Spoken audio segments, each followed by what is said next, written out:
Добро утро, хора! Тук е Kinder Joy имам и затова кой знае какво ще ми се падне, какво да правя. Ако може да имате, да се купувате, ако искате Kinder Joy, да си съберете цялата колекция.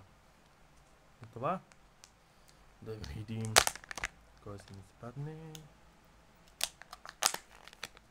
О! Това е великият от това Джини стикера. Това не съм го помнил, но няма значение. Елала, да си имам. Аз оправих слепилото стикерите. Преди това нямах това, сега имам това. Добре. Да си имам и те не знаят. Той знае какво е това. Да си имам имена фигурка. И това имам стикера. Той знае какво се казва.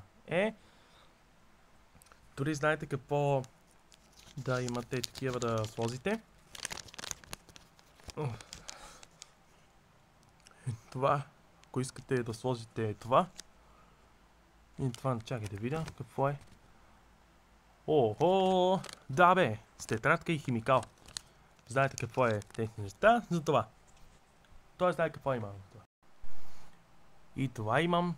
Ето и това на точно яко. Дори знаете какво е. Който знае.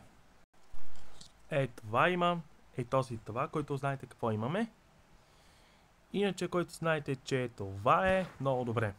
Той знае какво. Той знае какво е това за фигурката. Ето и това за метлата. И хвана златния сничър. Ето и това.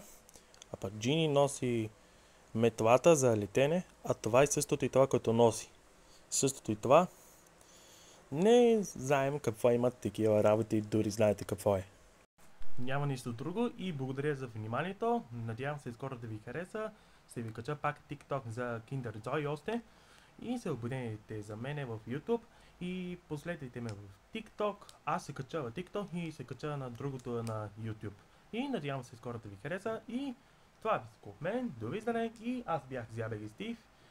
Пишете хаштаг ZiaSteve. И до скоро!